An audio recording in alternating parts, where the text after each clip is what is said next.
Good morning, viewers. Ghana Daily News is coming to you live from Block 8, Monrepo. We are here with the mother of 14-year-old Ericia Lall, who is suspected to have been trafficked to somewhere in the interior.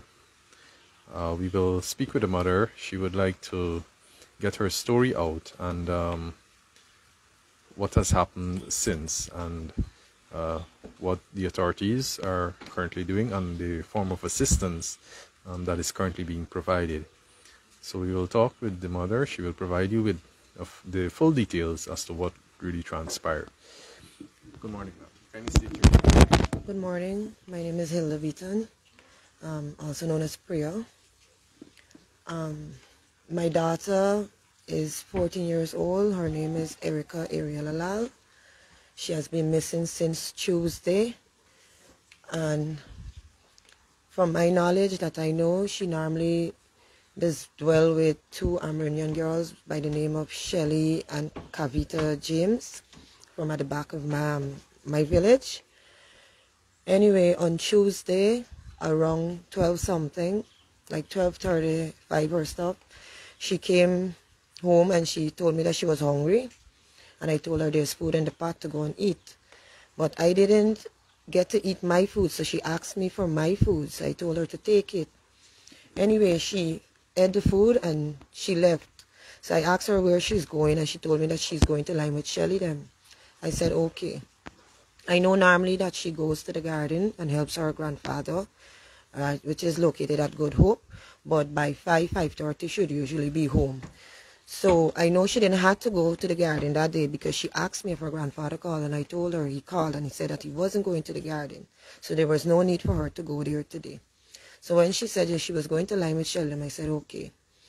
Anyway, around 5, like 5:15 or stuff, I told my younger daughter, Eliana, to go and call Ariella for her to come home now.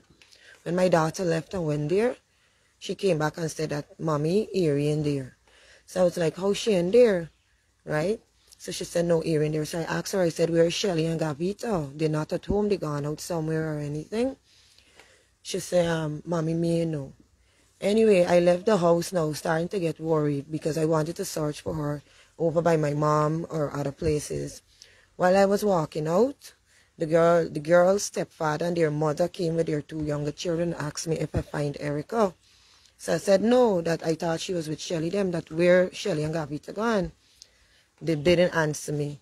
Then the stepfather turned and said that they gone highway. So I said, find out if Ariella gone with them, that they could have asked me permission or anything, you know. Anyway, the mother was going to tell me something. Then she didn't bother say anything because her husband quarreled and she. So I told them to just call and find out, you know.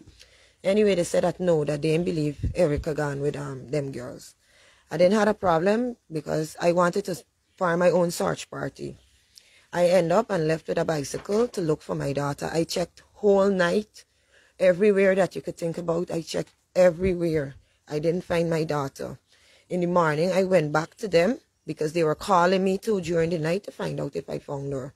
I went back to them in the morning to try and find out if they hear anything. They said they're not getting on to the girls. They're not answering the phone, signal bad, all sorts of things they're telling me. Anyway, when they do get on, right, they said that how the brother went with them too. And they said that how the brother gonna go and collect my daughter and bring her home. I said, okay, no problem. When I left the yard, I went to ask the other auntie that's living in front if she could give me directions where up the highway I could go to locate my daughter because she's only 14, as I said. Anyway, my phone rang. When my phone rang, it was a private number. From the private number, my daughter said, Mommy, you're going to get the police. You ain't going to get to see me back. They're going to carry me away. Those were the last words that my daughter told me.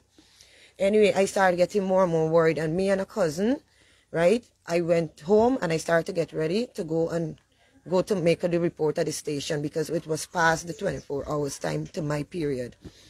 Anyway, when I was at home, I got another phone call and there was my daughter's voice, Mommy, from the said individual. Right? So we took directions from them. We went to the other village, which is somewhere up Mabalsa Creek. We went there and we met an individual by the name of Kevin Albert. We saw his mother, right? He said that he see one of this to get on back to them. Nobody's answering the phone. Nobody's saying anything. Nobody's telling me anything.